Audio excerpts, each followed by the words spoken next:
Si ya sabemos que si inyectamos morfina en el espacio peridural, parte cruza la dura y parte es absorbida a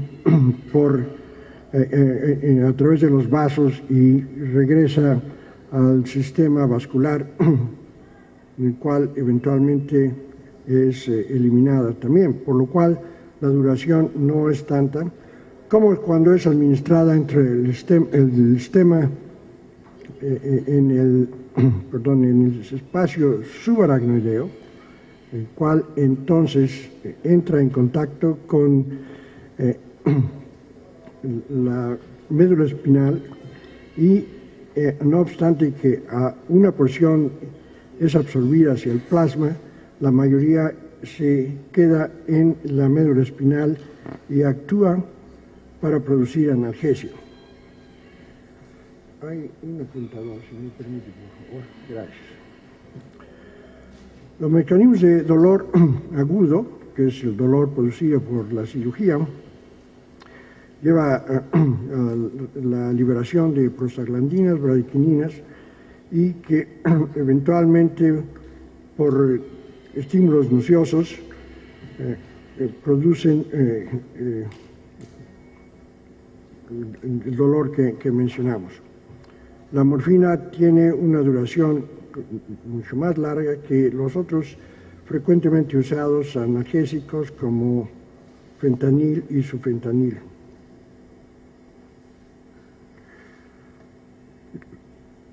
Los problemas que acarrean los métodos de analgesia generalmente usados, como es cuando se ordena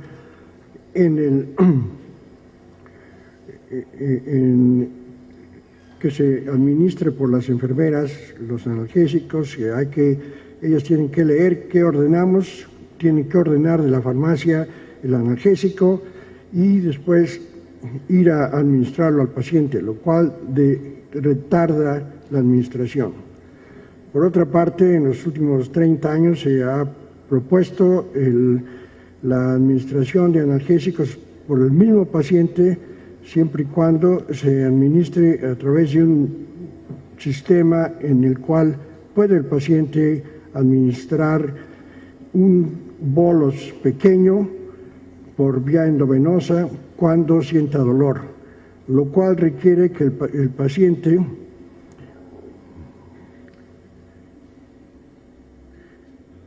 sienta el dolor antes de que apriete el botón y que reciba una dosis pequeña generalmente, ya sea que esa dosis sea suficiente para aliviar el dolor, si no, tiene que esperar cierto tiempo hasta que pueda poder otra vez apretar el botón para que le dé otra dosis y quizás aliviar el dolor. De tal forma que tiene que esperarse cierto tiempo para que alivie el dolor de una forma u otra.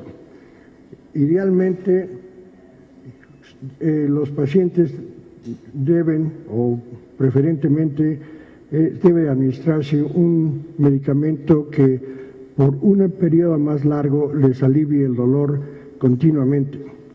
Y esto se ha logrado con la administración de morfina por vía intratecal. Debo presentarles un trabajo que fue hecho en Irlanda por el grupo de Murphy, en el cual ellos administraron a pacientes ancianos que tuvieron artropatía de la cadera, en el cual administraron ya fuera 0 miligramos control, 50 microgramos, 100 microgramos o 200 microgramos de morfina intratecal durante cuando se les administró la anestesia inicial. Los scores de dolor que se presentaron subsiguientemente en horas después de la operación en el grupo control, obviamente tuvieron más dolor, los cuales no recibieron la morfina o no se administró la morfina.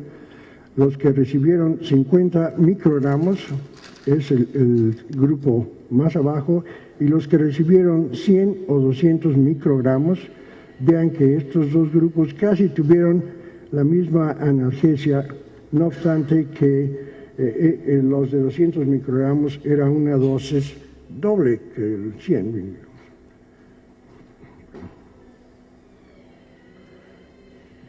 En relación con las dosis de otros medicamentos analgésicos que tuvieron que administrarse a estos grupos de pacientes porque se quejaron de dolor, vean que más, desde luego, fueron requeridos el grupo que había recibido nada, o que el medicamento que recibieron no contenía morfina, más los que recibieron 50 microgramos, y los que recibieron 100 microgramos y 200 microgramos casi tuvieron la misma necesidad de ser proveídos de un suplemento de analgésicos relativamente bajo, pero no hubo una diferencia importante entre estos dos grupos.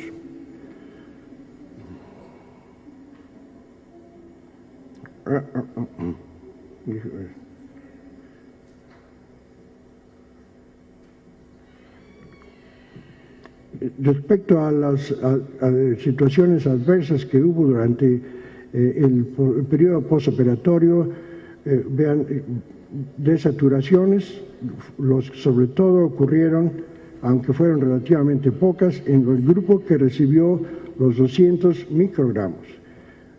De los que recibieron morfina, ya fuese 50, 100 o 200 microgramos, algunos tuvieron retención urinaria, náusea, y sobre todo el prurito fue más prevalente en el grupo que recibió la morfina en 200 microgramos. Fue estadísticamente significativa el prurito en este grupo de pacientes. En relacionado a la intervención de la morfina que se tuvo que administrar, vean que los grupos de la morfina que se ve que que sean 200 miligramos y 100 miligramos, casi fue exactamente la misma número de intervenciones, no en otra forma, que se tuvieron que administrar otros medicamentos. Ya se empieza a perfilar que dando 100 microgramos o dar 200 microgramos es casi igual el efecto analgésico, pero los efectos secundarios son mayores o más frecuentes cuando se administran 200 microgramos de morfina.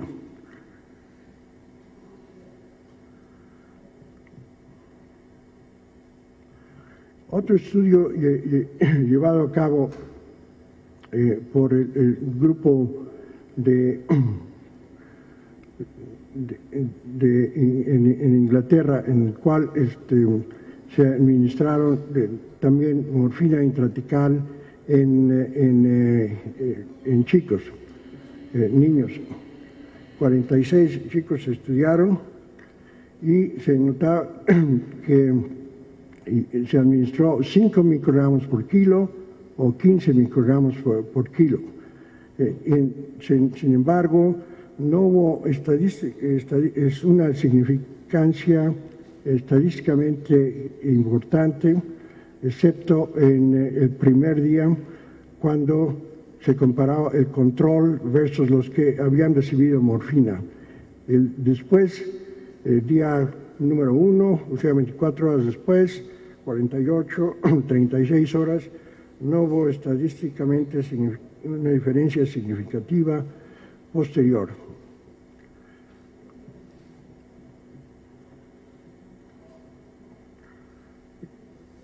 La necesidad de dar analgésicos suplementarios, sin embargo, sí fue importante, sobre todo en el primer día, en el cual los pacientes controles tuvieron que tener más analgésicos, como se demuestra aquí, versus los que recibieron morfina.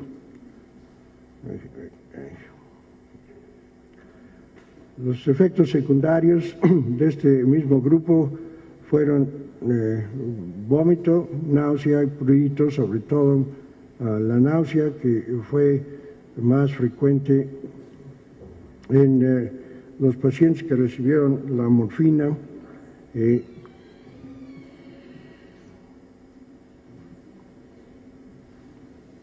Otro estudio llevado a cabo por colegas de la Universidad de Duke en pacientes que tuvieron una intervención de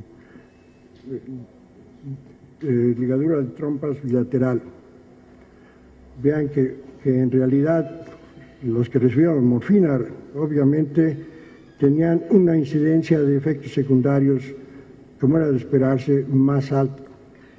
Sin embargo, cuando se comparó los dos grupos, vean, ese es los que recibieron morfina versus el control, morfina versus el control, en el dolor que tuvieron al principio. Vean, obviamente que los del control tuvieron más dolor.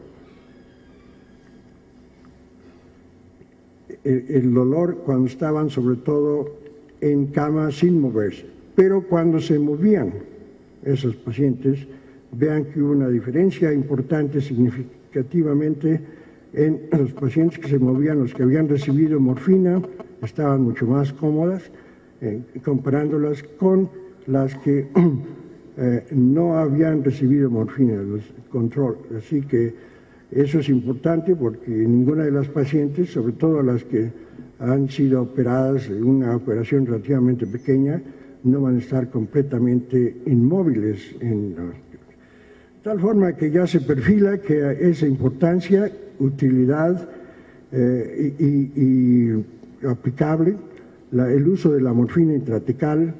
Y ahora quisiera pedirle a mi colega, el doctor Lambertus, que nos pase su propia experiencia con esta técnica que él ha practicado por unos 15 años, me parece, con diferentes, en diferentes tipos de pacientes, y que creo que corrobora los estudios que se han hecho en otros lugares, y creo que permitirá que todos ustedes también expandan su práctica al uso de la morfina intratecal en el futuro próximo.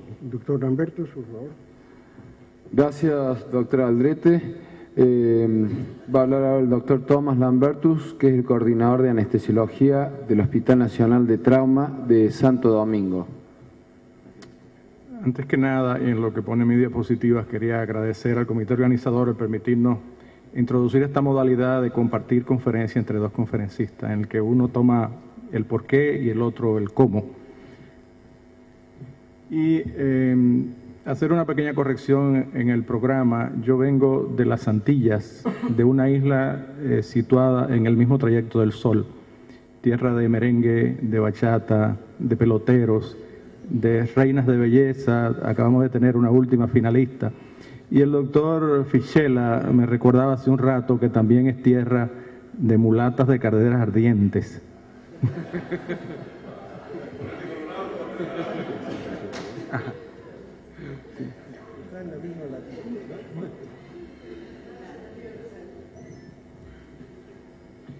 Bueno, yo quiero mostrarle mi experiencia en estos 20 y tantos años utilizando morfina. Y voy a ser bastante sincero con ustedes porque muchas de estas cosas las hemos hecho con mucho empirismo. Y las hemos hecho con mucho empirismo por una razón, porque hoy tenemos internet y podemos tener la ciencia a mano. Pero hace casi 30 años, en el 1980,